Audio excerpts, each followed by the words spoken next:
Petit ogre veut un chien. Un livre d'Agnès de Lestrade, illustré par Fabienne Cinquin, aux éditions La Poule qui pond. Papa, maman, je veux un chien, dit Petit ogre. Bien sûr, Petit ogre, répondirent papa et maman. Allons tout de suite à la boutique des chiens. Je veux celui-là, dit Petit ogre, en montrant un chien blanc à frisette. Et pourquoi pas celui-là, répondit papa ogre en désignant un gros chien noir à poils ras. Non, dit Petit ogre, celui-là est plus mignon. Papa, maman et Petit ogre ramènent le chien blanc à frisette à la maison. Je veux qu'il dorme avec moi, dit Petit ogre. D'accord, dit maman ogre. Bonne nuit, Petit ogre. Le lendemain matin, maman ogre emmène Petit ogre à l'école. Au revoir, chien, à ce soir. Dans la cuisine, papa ogre a très faim. Le frigo n'est pas très plein. Il mangerait bien un petit chien.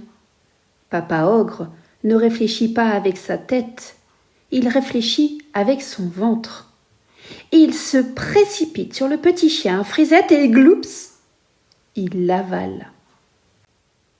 Quand Petit ogre rentre de l'école, il appelle « Chien, chien !»« Je suis désolé, » dit papa ogre. « J'ai voulu le promener dans la rue et il s'est enfui. » Petit ogre pleure un peu, mais pas longtemps. « Je veux un lapin dans une cage. Au moins il ne pourra pas s'échapper. »« Bien sûr, petit ogre.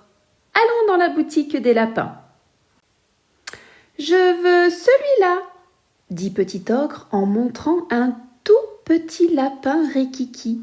« Pourquoi pas celui-là ?» répond papa ogre en désignant un lapin de la taille d'un chat. « Il y a bien plus à manger sur ce gros lapin, » pense le ventre de papa ogre en gargouillant de plaisir. « Non, celui-là est plus mignon, » dit Petit ogre. Papa, maman et Petit ogre ramènent le lapin rikiki à la maison. Petit ogre le met dans la cage et ferme à double tour. « Bonne nuit, lapin, » dit Petit ogre. Le lendemain matin, Petit ogre part à l'école.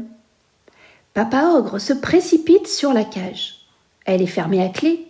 Papa ogre fouille partout. La clé est introuvable. Le ventre de papa ogre crie très fort. Ce petit lapin rikiki est fort alléchant. N'y tenant plus, papa ogre avale le lapin avec la cage. Le soir, quand Petit ogre rentre de l'école, il va dans sa chambre pour voir son lapin. Plus de cage, plus de lapin. « Je suis désolé, » dit papa ogre en se tenant le ventre. « Ton lapin avait très soif et j'ai voulu lui donner à boire. Quand j'ai ouvert la porte de la cage, il s'est enfui. » Petit ogre pleure un peu. Il ne pense même pas à demander comment papa ogre a trouvé la clé et pourquoi la cage a disparu. Elle est coincée dans le ventre de papa ogre qui a bien du mal à la digérer. « Je veux un poisson rouge, » dit Petit ogre. « Au moins il n'aura pas soif. »« D'accord, » dit maman ogre. « Allons dans la boutique des poissons. »« Je veux celui-là, » dit Petit ogre en montrant un bébé poisson rouge. « Et pourquoi pas celui-là ?» dit papa ogre en désignant un requin bleu. « Un méchant poisson bien charnu, » pense le ventre de papa ogre en gargouillant de plaisir. « Non, celui-là est bien plus mignon, » dit Petit ogre. Papa, maman et Petit ogre ramènent le poisson rouge à la maison. « Bonne nuit, poisson, » dit Petit ogre en mettant le bocal à côté de son lit. Le lendemain, quand Petit ogre part à l'école, papa ogre se précipite sur le bocal. Il plonge sa grosse main dans l'eau froide.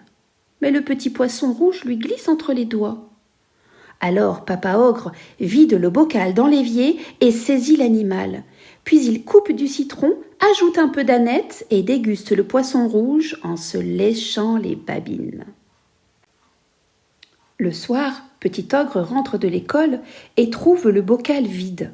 « Je suis désolé, dit Papa Ogre. Le chat de la voisine est entré par la fenêtre pendant que je faisais ma sieste et il a mangé ton poisson rouge. » Je veux un éléphant, dit Petit Ogre en regardant son père droit dans les yeux. Cette fois-ci, Petit Ogre ne pleure pas. Un éléphant ? Mais c'est bien trop gros à manger. Je veux dire, c'est bien trop gros. Oui, je sais, dit Petit Ogre, qui n'est pas né de la dernière pluie. Bon, d'accord, Petit Ogre, allons dans la boutique des éléphants. Je veux celui-là, dit Petit Ogre en montrant le plus gros de tous les éléphants. Et pourquoi pas celui-là, dit Papa Ogre en désignant un éléphant qui vient de naître. Non, celui-là est bien plus mignon. Dans la maison de la famille Ogre, l'éléphant s'installe au milieu du salon. Il pose sa tête sur le canapé, son gros derrière dans les fauteuils et ses sales pattes sur le tapis. Puis il s'endort, mais il ronfle tellement fort que personne ne peut fermer l'œil. Le lendemain, Petit Ogre part à l'école. Papa Ogre est de très mauvaise humeur. Il a très mal dormi et en plus, il a très faim. Il décide de dévorer ce maudit éléphant en commençant par son derrière. Quand il ouvre la bouche, on entend un énorme schrack qui retentit dans toute la maison. La bouche de Papa Ogre s'est ouverte en deux et Papa Ogre ne peut plus bouger. Le derrière de l'éléphant est coincé dans sa gorge. L'éléphant agite la queue pour se libérer. Affolée, Maman Ogre appelle les pompiers. Pimpon, pimpon, les pompiers arrivent.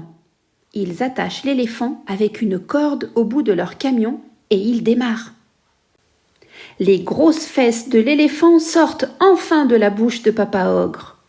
Il pousse un cri de soulagement. L'éléphant s'enfuit en courant sans demander son reste.